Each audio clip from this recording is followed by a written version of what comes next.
Bismillahirrahmanirrahim. Assalamualaikum warahmatullahi wabarakatuh. Bismillahirrahmanirrahim. Wassalatu wassalam ala Rasulillah wa ala alihi wa sahbihi wa man tabi'ahum bi ihsanin ila yaumiddin, amma ba'du. Allahumma sahli sadri wa yassir li amri wahlul 'uqdatam min lisani yafqahu qawli. Allahumma inna nas'aluka ilman nafi'an wa rizqan tayyiban wa amalan mutaqabbalan. Allahumma 'allimna ma yanfa'una wa zidna ilman wal huda wat tuqa was salaha ya rabbal alamin. Yang dirahmati Allah Subhanahu wa taala. Alhamdulillah summa alhamdulillah, segala puji hanya milik Allah Rabb semesta alam. Salawat dan salam tak lupa kita curahkan kepada junjungan kita, suri tauladan kita, Nabi Muhammad sallallahu alaihi wasallam. Ikhwani fiddin, azani Allah wa iyyakum. Pembahasan kita pada siang hari ini adalah seputar iman kepada takdir. Dan ketika berbicara tentang iman kepada takdir, kita harus mengimani takdir tersebut itu secara keseluruhannya. Bukan hanya kita mentakdir, bukan hanya kita percaya, kita yakin, kita mengimani Allah Subhanahu wa taala menakdirkan kepada kita itu sesuatu hal yang baik saja yang kita percayai. Allah menakdirkan bahwasanya manusia itu beribadah, manusia jujur, manusia melakukan amal kebajikan dan ketaatan. Namun kita tidak percaya misalnya tentang takdir bahwasanya Allah Subhanahu wa taala menakdirkan bahwasanya di dunia ini ada yang menjadi korupsi. Ada orang rajin sholat, sering ke masjid, tapi ternyata dia terjerat kasus korupsi. Atau misalnya orang yang hafal 30 juz, dobit, mutkin, hafalnya bagus, ternyata ketika dia menghafal Al-Quran itu tujuannya bukan karena Allah, tapi saya pengen jadi hafid 30 juz, hafalan saya mutkin, biar nanti bisa saya pamerkan, atau biar nanti ketika saya cari jodoh itu gampang.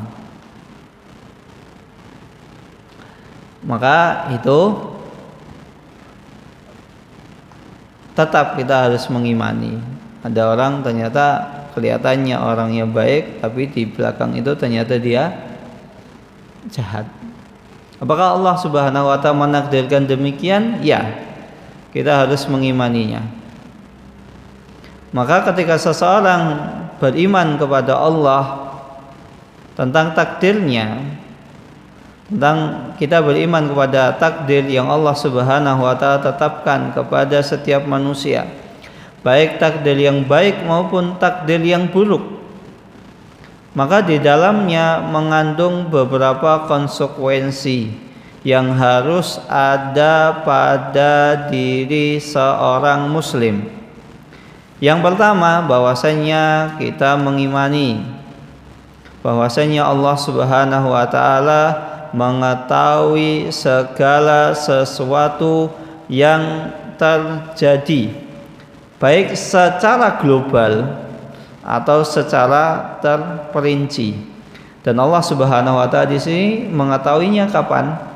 Sebelum hal tersebut itu terjadi. Sebelum Allah menakdirkan hal tersebut, Allah sudah tahu nanti akan terjadi ini. Baru setelah itu Allah takdirkan hal tersebut itu terjadi. Maka tidak tepat ungkapan salah seorang dai yang mengatakan bahwasanya Allah itu tidak tahu suatu perbuatan kecuali setelah hal tersebut terjadi. Allah Subhanahu wa taala tidak tahu akan terjadi pencurian di minimarket, di jalan bla bla bla bla bla. Allah nggak tahu. Taunya kapan? Setelah terjadi. Subhanallah amma yaqulun, maha suci Allah atas apa yang mereka katakan.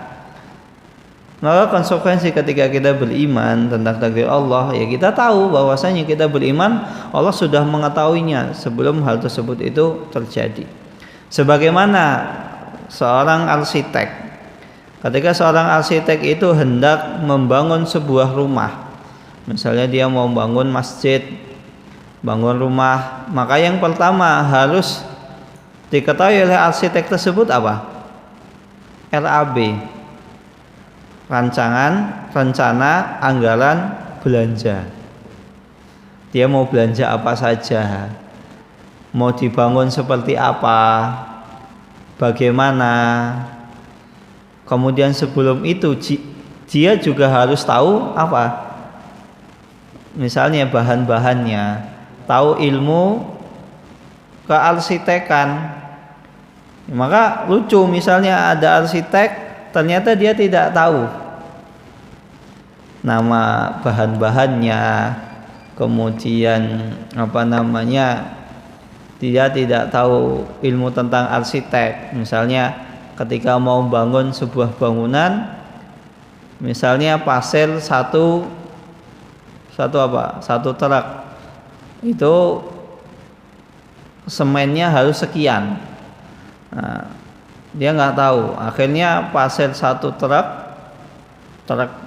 sedang, ternyata semennya itu cuman semennya itu sekitar 10 sak, atau semennya mungkin sekitar cuman 4 sak. Kira-kira bangunan tersebut akan kokoh atau tidak? Nggak kokoh. Maka namanya arsitek itu sebuah bangunan juga harus tahu. Maka ketika mau bangun ini, karena buat misalnya pondasi bangunan ini mau ditingkat, maka harus sekian. Misalnya semennya harus 20 sak, biar benar-benar kokoh, biar benar-benar anti gempa gitu. Ya lucu kan, misalnya ada seseorang bangun bangunan, misalnya rumah anti gempa, tapi yang bangun ternyata nggak tahu. Akhirnya rumah yang katanya anti gempa itu baru berapa bulan belum terjadi gempa, ternyata rumah tersebut sudah apa? Roboh. Maka ketika terjadi hal demikian ada beberapa kemungkinan. Bisa jadi yang bangun arsiteknya nggak tahu, atau bisa jadi ya arsiteknya sebenarnya jago, mahir, cuman anggarannya diambil, dikorupsi. Tapi yang kemungkinan kedua ini yang sering orang menganggap ya walaupun aslinya dua-duanya termasuk korupsi. Misal arsiteknya itu ditunjuk yang dia nggak ngerti bahan bangunan, arsitek yang ya pupuk bawang lah, anak bawang, kamu tolong bangunkan ini, padahal portofolio kerjanya belum banyak, baru lulus misalnya, baru lulus kuliah, belum pernah menangani suatu proyek, langsung suruh menjadi mandor, menjadi pengawas sebuah proyek besar. Ya itu juga dianggap korupsi, karena apa? Dia nggak amanah. Dan biasanya yang baru lulus itu kan bayarannya tentu lebih kecil, sehingga sisanya bisa masuk kantong.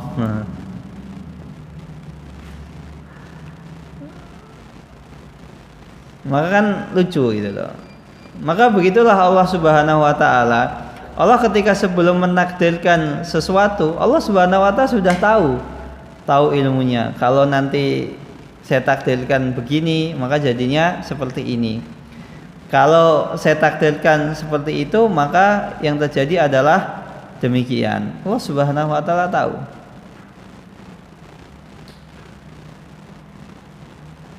Maka sebelum Allah Subhanahu wa taala menciptakan perbuatan tersebut, misalnya ada kejahatan, Allah menciptakan sebuah kejahatan, maka Allah Subhanahu wa taala menakdirkan terlebih dahulu. Dan semua yang diciptakan oleh Allah Subhanahu wa taala itu sudah Allah ilmui. Maka dalam sebuah sebutan istilah dalam bahasa Arab dinamakan ilmullah as-sabiq. Ilmu Allah Subhanahu wa taala itu mendahului sebelum kejadian tersebut itu terjadi. Allah tahu, bahkan Allah tahu suatu hal tersebut itu sesuatu yang telah terjadi, yang dulu terjadi, atau yang sedang terjadi, atau sesuatu yang akan terjadi. Dan Allah Subhanahu wa taala juga tahu sesuatu yang tidak terjadi seandainya kalau itu terjadi. Nah, coba bayangkan, Allah itu tahu sesuatu yang enggak terjadi. Tapi kalau seandainya nanti terjadi, Allah takdirkan, maka begini, jadinya begini dan begitu. Maka nanti akan terjadi ini, terjadi itu. Inilah cakupan ilmu Allah Subhanahu wa taala. Cakupan ilmu Allah itu ada 4. Allah Subhanahu wa taala mengetahui sesuatu yang terjadi. Allah Subhanahu wa taala tahu bahwasanya di pojok sana itu ada dahan atau daun kering yang jatuh, yang sudah jatuh. Allah tahu daun ini jatuhnya menit keberapa, detik keberapa, hari apa, tanggal berapa, jam berapa. Allah Subhanahu wa taala tahu sesuatu. Misalnya ada daun ranting yang berserakan, Allah Subhanahu wa taala tahu secara detail ini jatuhnya kapan, hari apa, menit berapa, detik berapa, tahu. Kalau manusia kan nggak tahu. Dan Allah Subhanahu wa taala tahu apa yang sedang terjadi di belahan bumi bagian barat, bagian timur, utara atau selatan. Allah Subhanahu wa taala. Di sana di Mekah ada orang yang sedang tawaf. Kalau kita kan taunya mungkin gini, lihat TV, misalnya Mekah Live, atau ya kita husnudon, namanya Ka'bah itu kan setiap hari ada orang yang tawaf. Jadi kalau ada orang ngomong ya, saya yakin di depan Ka'bah ada yang tawaf, kira-kira dia dusta apa enggak? Enggak. Dan kira-kira apakah dia mengetahui hal yang gaib? Padahal kan Mekah itu kan dia nggak lihat TV, nggak lihat ini. Apakah dia mengetahui hal yang gaib? Enggak. Tapi itu hampir dipastikan sesuatu yang sudah pasti terjadi. Karena namanya Ka'bah itu 24 jam nggak pernah kosong, nggak pernah sepi, ada yang tawaf. Maka kalau misalnya ada salah seorang, misalnya orang yang ngaku-ngaku orang pintar, padahal orang bodoh, yang datang lebih bodoh lagi. Dia misalnya ngomong tahun 2012 bulan 12 tanggal 12 akan terjadi kiamat. Ternyata beneran. Yang kiamat siapa? Yang ngomong. Kiamat duluan dibanding yang diramal. Ya kan bener, yang ngomong itu kan sudah meninggal duluan, sudah mati ya. Kalau meninggal kan terlalu masih sopan, mati gitu. Iya. Ini ya walaupun kok ngomong mati gitu. Kan itu kata-kata yang enggak sopan gitu kan, kata-kata yang kasar. Nah, untuk sesuatu hal yang masih syariat kan kita menggunakan kata yang cocok bagi dia gitu loh. Misalnya Fir'aun sudah meninggal kan ya nggak lucu gitu loh. Lucu kan ya, Fir'aun sudah meninggal. Fir'aun sudah mati. Nah, beda kalau misalnya Rasulullah sudah mati, ya itu nggak cocok, nggak boleh, nggak sopan. Maka Rasulullah sudah wafat, karena itu yang sopan gitu loh. Maka ada salah seorang ustadz ngomong, itu yang meramal itu sudah modal terlebih dahulu. Ustadz, kok antum ngomongnya kasar? Lah iya, memang dukun kok, dia dukun. Apa yang ya itu cocok bagi dia gitu loh. Maka kita menempatkan segala sesuatu itu kan menurut kadarnya gitu loh. Sedangkan dukun itu kan dikatakan dia kafir gitu loh. Orang tahu ilmu gaib itu kafir. Karena hal yang gaib itu yang mengetahui hanya Allah Subhanahu wa taala, masuk kandungan ini. Begitu juga kalau misalnya ada orang ngomong, tahun depan ada artis A mati. Kira-kira bohong enggak dia? Apakah dia mengetahui hal yang gaib? Ya enggak. Karena pasti tahun depan tuh ada artis yang mati gitu loh. Namanya A, kan A itu kan hampir dipastikan ya. Namanya orang pasti ada huruf vokal A. Atau lebih ini lagi, umum lagi, tak ramal tahun depan 2024 akan ada tokoh besar yang mati. Terus orang yang dengar, wah ini bener ya, ternyata tahun 2024 ada tokoh besar yang mati. Wah ini berarti tahu ilmu gaib. Ya enggak, dia cuma nebak sebenarnya. Kan setiap tahun kan ada tokoh besar yang mati kan, ada yang meninggal ya. Iya. Entah nanti ya gilirannya siapa kan nggak ngerti. Entah nanti 2024 nggak tahu, antum duluan atau saya nyusul, antum duluan. Nah iya, ya kan? Maka kalau ada orang ngomong demikian, ya itu bukan berarti dia tahu ilmu gaib, karena itu sudah suatu kepastian. Tahun depan pasti ada orang yang mati, pasti itu. Setiap hari saja ada orang yang meninggal kan. Setiap hari kan ada orang yang meninggal setiap hari. Nggak usah tahun depan lah, besok ada orang yang meninggal. Apakah itu membuktikan antum tahu sesuatu hal yang gaib? Ya enggak. Ya mungkin nggak di sini, tapi mungkin di kota lain. Mungkin nggak di Indonesia, tapi negara lain gitu loh. Ada orang yang meninggal itu setiap hari. Maka ada kaitannya ini. Ada salah seorang ada ulama mengatakan, kalau ada orang yang bersumpah, demi Allah, kitab Riyadhus Shalihin ada di setiap masjid kaum muslimin, apakah dia harus bayar kafarat karena dia bersumpah, menyisi sumpahnya, dia bersumpah demi Allah setiap masjid pasti ada kitab Riyadhus Shalihin. Itu banyak ulama mengatakan dia nggak harus bayar kafarat, dia tidak harus menyisi sumpahnya, karena kitab Riyadhus Shalihin itu hampir dipastikan di setiap masjid kaum muslimin pasti ada. Saking apanya? Saking banyak tersebarnya. Di sini ada nggak Riyadhus Shalihin? Coba antum cari, ada. Tahun kemarin itu ada, nggak tahu sekarang mungkin sudah dipindah atau mungkin masuk ke gudang atau mana. Riyadhus Shalihin itu hampir dipastikan setiap masjid itu ada.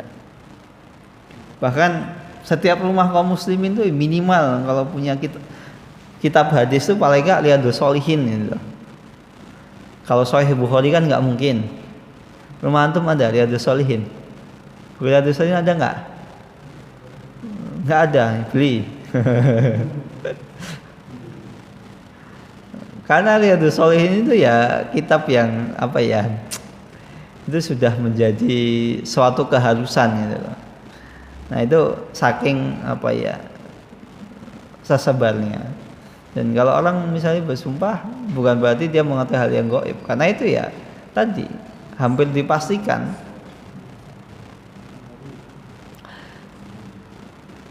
Kemudian yang ketiga, ilmu Allah Subhanahu wa taala itu mencakup bahwasanya Allah Subhanahu wa taala mengetahui segala sesuatu yang akan terjadi. Allah Subhanahu wa taala tahu 1 jam setelah ini apa yang terjadi, 1 menit setelah ini apa yang terjadi. Kan kadang ada orang ya, kadang orang kelihatannya masih segar bugar gitu, bugar duduk gitu. Namanya orang masih segar bugar, kan normalnya nggak ngantuk kan, iya kan? Tapi apa? 1 menit kemudian tidur. Nah kalau persangkaan manusia, nggak mungkin ini orang tidur. Tapi Allah tahu itu nanti tidur 1 menit kemudian. Beneran. Allah tahu. Misalnya antum semenit setelah ini mau ngapain. Begitu juga apa yang sedang antum pikirkan dalam benak antum. Nih ustadznya lama banget. Ini ngapain sih? Tahu. Mungkin saya nggak dengar. Saya nggak dengar, nggak tahu. Saya nggak bisa baca pikiran antum. Tapi Allah Subhanahu wa taala tahu.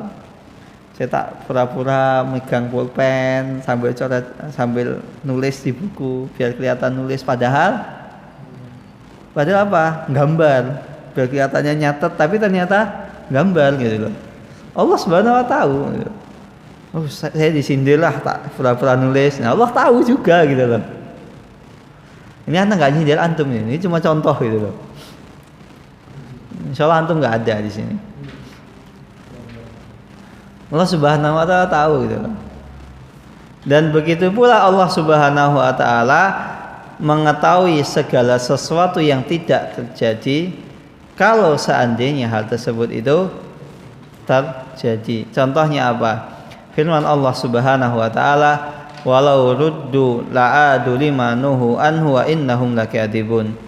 Dan Allah Subhanahu wa taala tahu kalau seandainya orang kafir tersebut itu dikembalikan ke dunia, misalnya orang kafir itu dihidupkan lagi di dunia, tentu mereka tidak akan beriman. Abu Jahal, Abu Thalib, kalau misalnya sekarang dihidupkan lagi nggak bakalan beriman. Apalagi sekarang ya, bukti-buktinya kan sudah mungkin bukti-bukti nyatanya kan kurang bisa dilihat dengan mata kepala. Nah, Abu Jahal, Abu Lahab, buktinya nyata di depan matanya nggak beriman, apalagi sekarang dihidupkan kembali setelah Rasulullah SAW wafat, belum tentu beriman, tetap ngeyel. Bahkan orang kafir itu mereka sebenarnya tahu Nabi Muhammad SAW itu Nabi yang benar, Al-Amin. Al-Amin itu gelar bukan dari kaum muslimin, bukan dari para sahabat, bukan dari para pengikut Nabi, tapi Al-Amin itu adalah gelar dari siapa? Dari siapa? Orang kafir Quraisy sendiri yang menjuluki Nabi.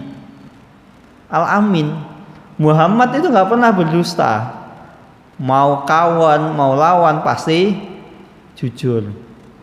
Bahkan uniknya, orang kafir Quraisy setiap hari ketika ketemu Rasulullah pasti Rasulullah diejek, dikata-katain, dikatakan penyihir, kemudian apalagi dikatakan dukun, dikatakan orang gila, dikatakan ini, dikatakan itu. Tapi uniknya apa? Ketika misalnya mereka mau safar, orang kaum kafir Quraisy kan mereka punya 2 safar. Ketika musim panas kemana? Musim panas kemana? Ke Syam. Musim dingin ke Yaman. Surat apa namanya? Quraisy. Liila fi Quraisy ila fihim rihlatas syita'i was-shaif fal ya'budu rabb hadzal bait. Jadi orang kafir Quraisy itu mereka punya kebiasaan setiap ini perdagangan bisa musim, dan ketika mereka mau berangkat misalnya berdagang berniaga, kan otomatis dia meninggalkan apa? Meninggalkan rumahnya ditinggal, kan nggak mungkin rumahnya mau diangkut ke Yaman, ke Syam, nggak mungkin. Pasti meninggalkan rumah, anak, istri, ya keluarga ditinggalkan, atau barang-barang berharga. Nah, titipnya ke siapa? Nabi Muhammad. Wahai Muhammad, nih kunci rumahku, tolong jaga, saya mau safar ke Syam 3 bulan, tolong rumah saya dijaga.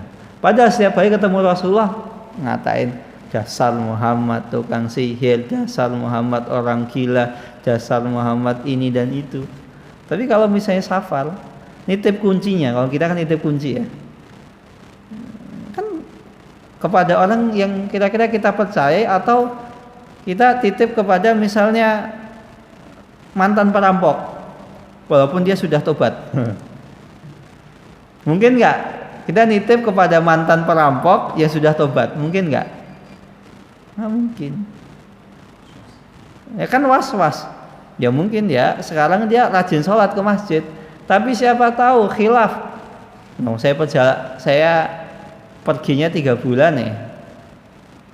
Kan otomatis saya titip kepada orang yang saya percayai, orang-orang yang bisa amanah. Nah, orang kafir Quraisy kalau mau safar, mereka titip kuncinya kepada Nabi Muhammad sallallahu alaihi wasallam. Maka Nabi Muhammad ngomong apa saja, sebenarnya tahu mereka itu bahwasanya Nabi Muhammad itu pasti jujur. Lawang saya misalnya safar berbulan-bulan, saya balik, rumah saya itu nggak kurang sedikit pun, bersih rapi sebagaimana saya tinggalkan. Bahkan kalau saya tinggalkan itu berantakan, saya balik-balik sudah rapi. Tapi kalau ketemu menjuluki, memfitnah, maka sudah jelas. Kalau seandainya orang kafir Quraisy sekarang dihidupkan kembali, sudah pasti mereka kufur, nggak mau beriman kepada Nabi Muhammad sallallahu alaihi wasallam. Dan tentang dalil, ilmu Allah Subhanahu wa taala mencakup segala sesuatu yang telah terjadi, yang sedang terjadi, yang akan terjadi. Ini adalah firman Allah Subhanahu wa taala dalam surat Al-An'am ayat 59. Wa ma tasqutu min waraqatin illa ya'lamuha, dan tidaklah sehelai daun pun yang jatuh dari mana? Dari rantingnya, dari dahannya, illa ya'lamuha, kecuali Allah Subhanahu wa taala mengetahui. Wala habbatin fi dulumatil ardi, dan begitu juga sebiji, sebutir bijian pun yang jatuh atau tumbuh fi dulumatil ardi, di pojok bumi yang paling paling susah dijangkau. Kalau kata orang Jawa, bagian sing paling nyempil. Wala radbin, dan tidaklah suatu tumbuhan atau buah-buahan atau daun atau apa, radbin yang yang basah, wala yabisin, dan barang yang kering, illa fi kitabim mubin, kecuali segala sesuatu tersebut itu sudah Allah Subhanahu wa taala tuliskan dalam Lauhil Mahfuz. Ya tadi seperti LAB, orang mau bangun rumah kan harus punya ilmu dulu, harus tahu bahan-bahannya yang cocok apa. Misalnya sang pemilik rumah request, saya pengen ini bangun kuat kokoh karena mau saya tingkat 3. Maka otomatis namanya arsitek, bahannya ini, campurannya sekian. Dan dia pasti sudah menuliskannya. Nggak mungkin misalnya dia cuma ngawang gitu, awang-awang sana beli ini beli ini, harus ditulis, dihitung, sudah direncanakan sedemikian rupa. Dan begitu juga Allah Subhanahu wa taala. Yang kedua, konsekuensi yang kedua adalah bahwasanya Allah Subhanahu wa taala menuliskan hal tersebut itu di Lauhil Mahfuz. Setelah Allah Subhanahu wa taala mengilmuinya, maka Allah Subhanahu wa taala menuliskannya di dalam Lauhil Mahfuz dalam catatan makhluk-makhluk. Ya tadi kayak arsitek itu kan tahu, ngilmui, beli barangnya ini, kemudian ditulis, dicatat, ini sekian, Pak, ini Pak, kalau jenengan pengen bangun rumah 3 tingkat, habisnya sekian. Tahu. Nah, bedanya apa? Kalau manusia kan sudah bikin LAB, kadang sering meleset. Mau bangun rumah, totalnya 200 juta Pak, ternyata habisnya 300 juta. Dan dia nggak tahu kalau ditanya, kira-kira berapa Pak nanti fixnya? Yo nantilah, saya hitung dulu. Itu manusia. Tapi Allah Subhanahu wa taala tahu, meleset, nanti terjadinya ini, sekian, terjadi ini, tahu. Allah Subhanahu wa taala demikian. Dan Allah Subhanahu wa taala telah menciptakan takdir manusia, mencatat takdir manusia tersebut itu 50.000 tahun sebelum Allah Subhanahu wa taala menciptakan langit dan bumi. Artinya Allah Subhanahu wa taala mengilmui, kemudian dicatat sedetail mungkin. Kalau misalnya ini terjadi maka demikian, kalau nggak terjadi akhirnya jadi demikian. Nah, Allah Subhanahu wa taala tahu nanti misalnya Alwan nanti nikah sama Aisyah. Ternyata nikahnya kapan? Ketika tahun keempat. Tahun keempat. Pertama ngelamar, tahun pertama ditolak. Aisyah nggak yakin, Alwan kurang meyakinkan. Akhirnya Alwan cari yang lain. Aisyah ta'aruf dengan Ikhwan, ta'aruf dengan Hizbul, dengan Fauzil, dengan kemudian dengan siapa namanya, Moreno, Abdillah. Ternyata ditolak semua sama Aisyah. Nggak ada yang cocok sama Aisyah. Tahun ketiga Alwan nyoba lagi. Sekarang saya sudah selesai pendidikan di Rumah Tahfidz Al-Fatah. Saya sudah hafal 30 juz gitu. Alwan datang dengan PD-nya. Kemudian Alwan ngelamar, ternyata ditolak. Kurang yakin. Karena apa? Ternyata ada ikhwan yang kayaknya lebih membuat hati Aisyah itu condong gitu loh. Siapa itu? Bilal misalnya. Nah, ternyata Bilal Aisyah sudah memendam rasa kepada Bilal. Memendam rasa. Ternyata apa? Cinta bertepuk sebelah tangan. Ternyata Bilal lebih seneng sama Fatimah, nikahnya sama Fatimah. Akhirnya Aisyah patah hati. Tahun keempat Alwan datang, ya sudah nikah. Akan ada orang kisah hidupnya demikian gitu loh. Ya nggak terpaksa. Nah ternyata Alwan itu pas tahun keempat sudah punya mobil, sudah punya rumah, lebih meyakinkan gitulah. Intinya lebih meyakinkan. Ya. Kan ada kisah orang yang demikian. Ana punya teman Ana ini. Jadi teman Ana itu dua-duanya nggak saling ngerti. Kebetulan Ana yang tahu. Jadi Ana itu tahu. Sebenarnya teman Ana ini pernah ngelamar istri. Jadi anggap aja ya, Ana punya 2 teman laki-laki. Namanya itu mau nama asli atau nama samaran? Nama samaran aja ya. Namanya itu Abdillah sama Abdul Muhsin. Nah, Abdillah ini sebenarnya dulu pernah ngelamar salah seorang perempuan yang sekarang nikah sama Abdul Muhsin. Ditolak. Dan Abdul Muhsin ini pernah ngelamar salah seorang akhwat yang akhirnya nikah sama Abdillah. Iya. Dan dua orang ini nggak saling tahu bahwasannya, ya kalau bahasa kita kan itu adalah jodoh yang tertukar. Tapi itu nggak ada jodoh yang tertukar. Ya itu jodoh antum gitu loh. Jadi kalau kadang saya lihat temen aneh ini ya, saya ketawa, mesem. Coba kalau tahu, ketawa mereka. Dan kebetulan kan saya tahu, saya kenal sama apa namanya Abdillahnya ini, saya kenal. Dan Abdul Muhsin saya kenal sama apa namanya istrinya siapa? Abdul Muhsin. Saya kenal karena masih kerabat jauh gitu loh.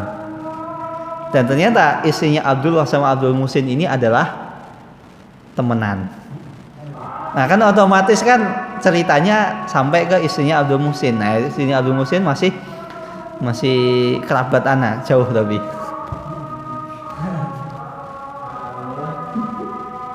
Ya itulah.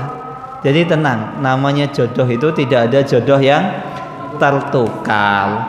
Dan namanya rezeki itu nggak bisa tertukar gitu loh. Makanya kalau anak nasihati antum, udah antum Madinah itu daftar aja dulu. Rezeki antum tuh nggak ada yang tahu gitu loh. Kalau nggak antum ambil, ya keambil orang lain. Maka kalau misalnya waktu mepet, kaitannya dua, mau antum realistis atau sok idealis. Realistis aja, besok tutup daftar sekarang, belum lengkap nggak masalah. Ya kalau rezeki nggak akan kemana. Daripada antum nunggu nanti nggak daftar malahan. Sebegitulah. Wallahu taala alam bisawab. Ini yang bisa saya sampaikan. Kurang lebihnya saya mohon maaf. Kita tutup dengan doa qawatul majelis. Subhanakallahumma wa bihamdika asyhadu an la ilaha illa anta astaghfiruka wa atubu ilaik. Wassalamualaikum warahmatullahi wabarakatuh.